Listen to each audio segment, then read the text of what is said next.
different tie. I actually worried about that this morning as I got dressed. I was like, am I wearing the same thing I wore in my headshot? It is. Yeah. So again, I'm Steve Biernacki. I'm the Restore Director with Habitat for Humanity. You guys familiar with the Restores at all? Okay, so that's part of our mission is sustaining and keeping things out of landfills, recycling, restoring, reusing things. Today we're going to talk about the quest for net zero housing.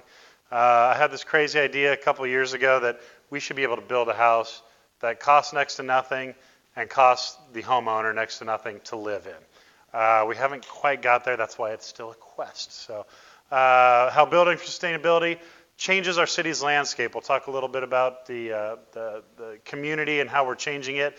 Amanda Hodge is with me. She's our development director. So if you have any questions, she's here, and also our chief financial officer. Tyler Hall is here, and I don't know why he's here other than to make sure I don't screw up. So I'm going to play a quick video just to give you guys an overview of what Habitat for Humanity is all about. And perfect timing, sir. You came for the good part. Oops, I screwed that up. I got it. I'm amazing at this. There we go. Yeah, we got it all jacked up as high as it'll go.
So if you didn't pick up on who him and he and we're a faith-based mission, and we wear that on our sleeves proudly. We like to say God walks in the front door every day and helps us accomplish things that we couldn't accomplish without him. The cool thing about that video is that's the Maria Zarate, the young lady that you saw, a very young lady at the time. This was actually made in 2011. She was my first exposure to Habitat for Humanity. I speak Spanish. the Zarate family, the mother and father, didn't speak any English. Maria actually speaks 5 languages. She speaks Spanish, English, French, German, and, well, 2 dialects of Chinese, Mandarin and Cantonese. And she's now, I think, going to work for the FBI or somebody. And she's an amazing young lady. Well, the good news is my Spanish is okay if I'm hanging out at a bar. It's not quite that great when I'm looking at legal documents for a home closing. And so Maria, God bless her, helped translate those legal documents for us. So really, really cool deal. A couple other things just quickly on there. You saw over 100 houses built in 2011. That was accurate. Now we're in 2018. We're over 175 houses built, so it's escalated very quickly. 1,225 tons salvaged. We're now over 2,500 tons salvaged because we've got the 2 stores that are rocking and rolling. So things have just grown exponentially for us. So what's the problem? Housing insecurity. Who here, and I know it's not a big slice, but who here knows somebody who's ever had to live in their vehicle, live with family, live in a garage, live in a trailer? It's everywhere. It's right next door to you. I get a lot of people that ask, well, gee, Steve, what does a Habitat homeowner look like? And you saw a lot of great examples. I'm a Habitat homeowner, a former Habitat homeowner. I got involved in the program, fell in love with the mission, and now 8 years later, I'm doing good things to hopefully pay it forward and pay it back to other families to give them an opportunity. So I'm a big supporter of home security. Also, more than half of the adults in America say that they trade something off for their rent or their mortgage. Could be food, could be medicine, could be their child's education.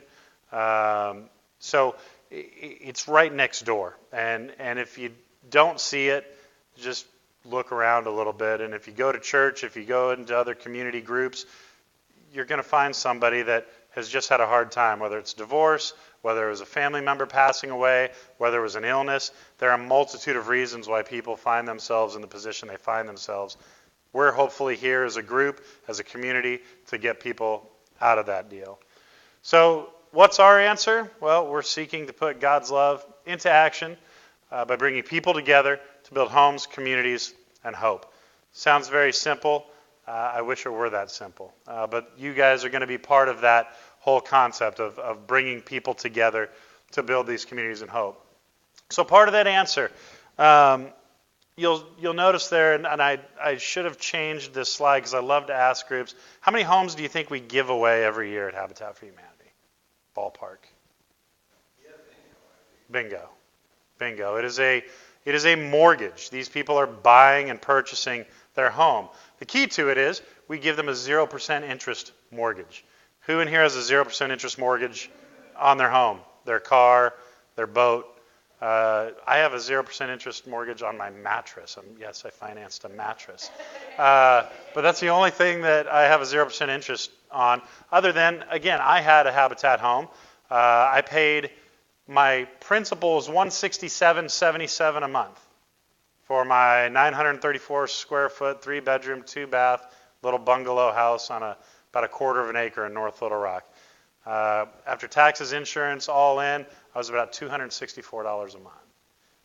If you don't think owning a home for $264 a month can change your life, well, again, I'll take you back 8 years when I was living at 11th and Valmer in a landlord, slumlord place just because I needed a joint to live in.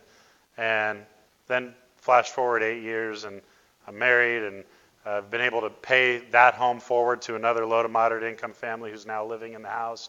And so it just continues to build on itself, hopefully. We do repairs to existing homes, neighborhood revitalization. The neighborhood revitalization initiative, you'll hopefully hear us talking about the Rock the Block initiative. Our Rock the Block initiative, we go into a neighborhood, we identify homes that need repairs, whether it be paint, whether it be wheelchair accessible ramps, and we go in and we do those repairs for free. It's actually kind of fun when you go knock on somebody's door in one of these neighborhoods, and you're like, "Hi, I'm Steve. I'd like to fix your house up for free." And they're like, "Close the door. I don't want to deal with this guy." It takes a while for people to really understand what we're doing there. An additional part of that is we've partnered with First Financial Bank. My good friend Chris Johnson and I, we went through leadership grade at Little Rock together, and we just kept talking. First Financial Bank now offers a microloan program. And so if you're low to moderate income, don't have great credit, maybe don't have any credit, they will loan you up to $5,000 over 5 years, if necessary, to fix your roof, to repair the electric, to repair the plumbing.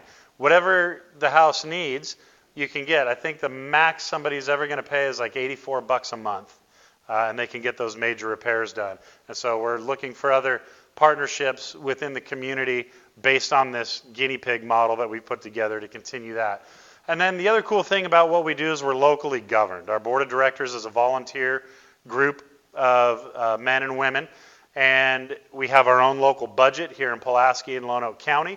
And so we can be very creative. We can be very responsive. So if there's a crazy idea that you have and say, hey, Steve, I think there's a way we could do something to partner with Habitat, dude, I'm all in.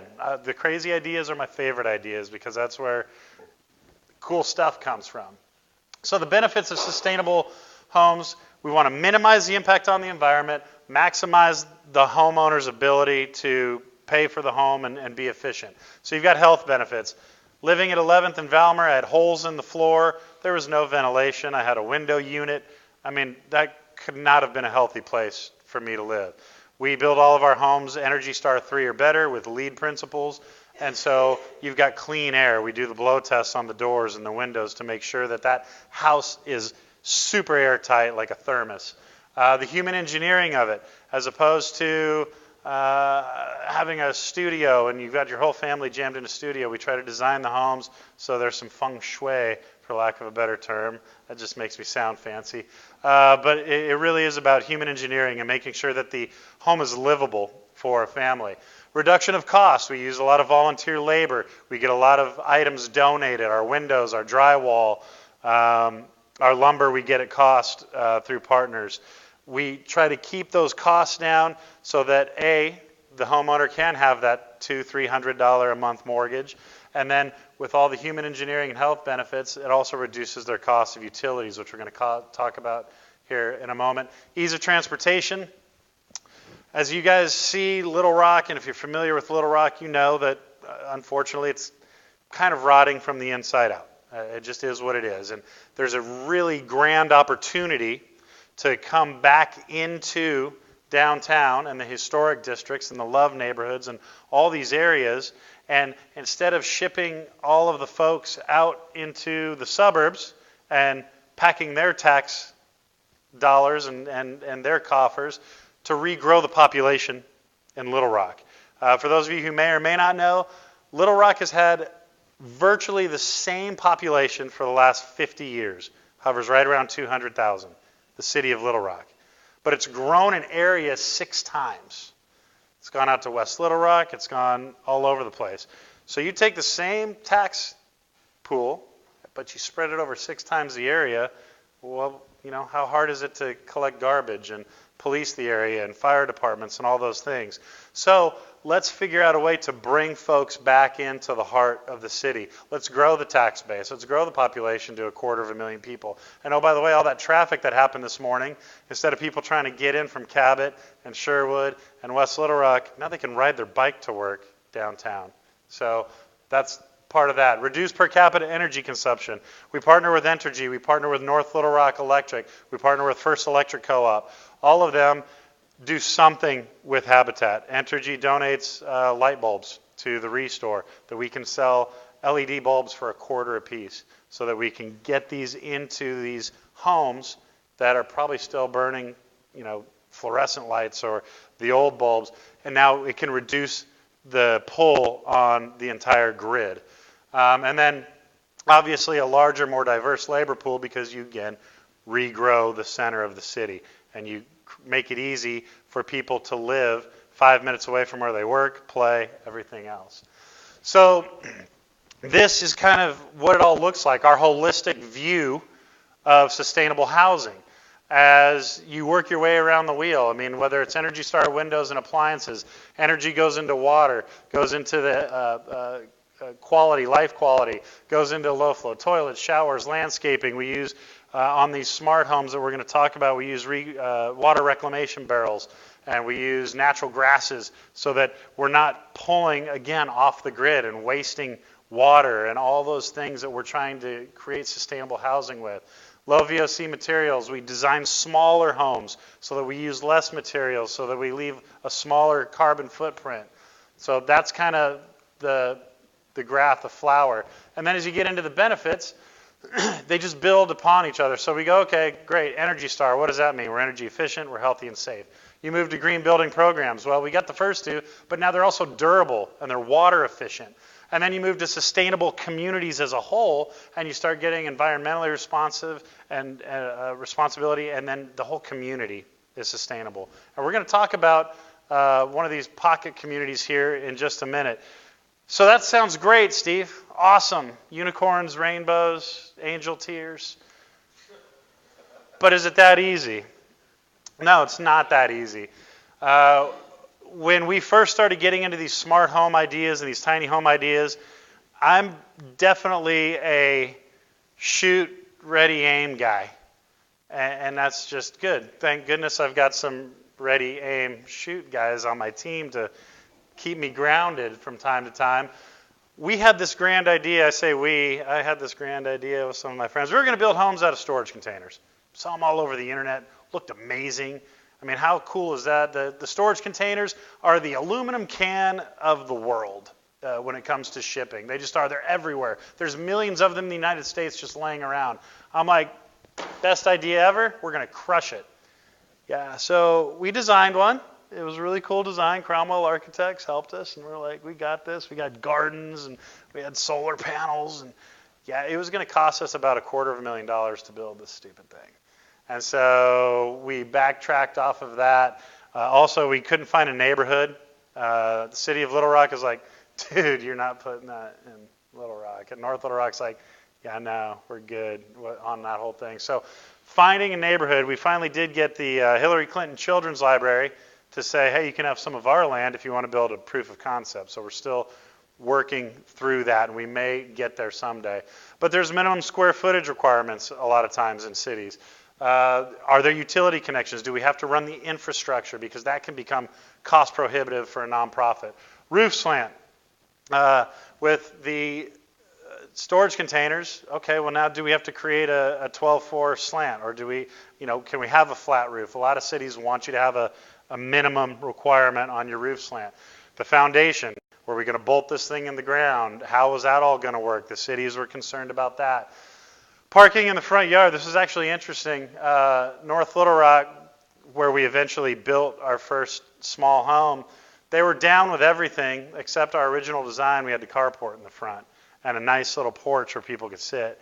And the city was like, could you put the porch in the back and could you put the carport over here? And we're like, I mean, we can do whatever you want, but the cities sometimes dictate to you what you can do. Safety, storm resiliency, obviously a big concern. People go, oh, you're building a 700 square foot home. Is it going to withstand the winds and the tornadoes? So we have to make sure that happens. The no Morgan houses. You guys familiar with the Morgan buildings? You understand what a Morgan building is? It's a metal shed, for lack of a better term. A pop-up shed. You can order it online. A gentleman 10 years ago now in North Little Rock decided he was going to turn that into a guest house. And they're still in litigation to this day. So when we came, we're like, hey, guys, we want to build a metal building. They're like, yeah, no. We're already dealing with a metal building issue. So no Morgan houses. And then tiny houses on wheels. That's a whole other presentation, so we're just going to skip through. So North Heights Elementary School in North Little Rock. This is an example of some sustainable and reclaimed areas. We talked about finding land, finding a neighborhood that can do things. So North Heights Elementary was shut down in 2015. They jammed everything from all the other shut down schools into that school. So first thing, the school board said, hey, you guys come take whatever you want. Awesome. So our restores came. We salvaged tons of stuff. We sold it back into the community, kept it out of the landfill. Then the school board was like, well, we're done with it. We're going to donate it back to the city of North Little Rock. The whole time, the city of North Little Rock's like, hey, if this happens, we want to donate the land to you guys to build a pocket community. And so we've got this plot of land now, and this is what it's going to look like when it's all said and done. We'll have this cul-de-sac here and a nice green belt park space.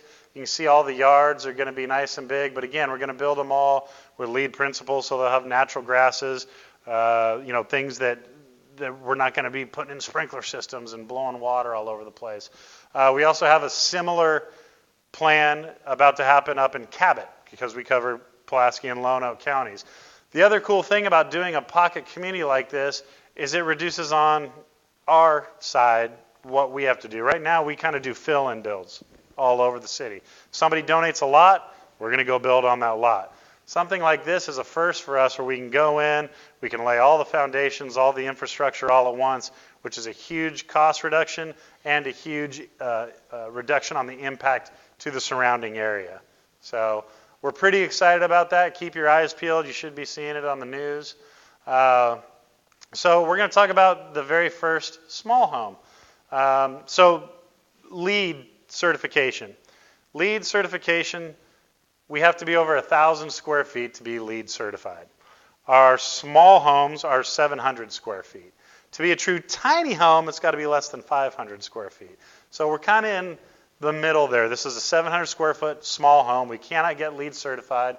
But as we started talking about this, we secured the land. North Little Rock donated a lot to us. Great. Cromwell Architects, the same guys who helped me design the storage container home, when we got shot down on that, they said, well, we'll design the small home. So they helped us out there. Then Mayor Smith was like, okay, cool, you're not building a metal home? We can do this cool, smart, tiny home deal. Cool. Then, based on that, North Little Rock gave us a planning waiver, because they did have restrictions on minimum square footage. But because they understood what we were trying to do, they said, okay, we're going to give you a waiver and let you build this house. So we're great, right? Well, we got to find the funding now. So we were very fortunate. We partnered with the United States Green Building Council. They had a Shark Tank type competition nationwide, and we were fortunate that the Arkansas chapter won that Shark Tank bid. And the whole concept was they would get the money, and we had to utilize Pulaski Tech and Euler and get the youth involved. And so we had a myriad of volunteers and young people getting out to see this cool new house and this new trend, which was kind of fun. Then we had to find an owner. People apply to the Habitat program just like you guys would apply for a traditional home loan. The only deal is we have a committee that goes through their applications. We even help those folks if their credit isn't quite perfect. We get them into consumer credit counseling, things of that nature. So again, it's a holistic view of it. We're not just trying to jam it down somebody's throat.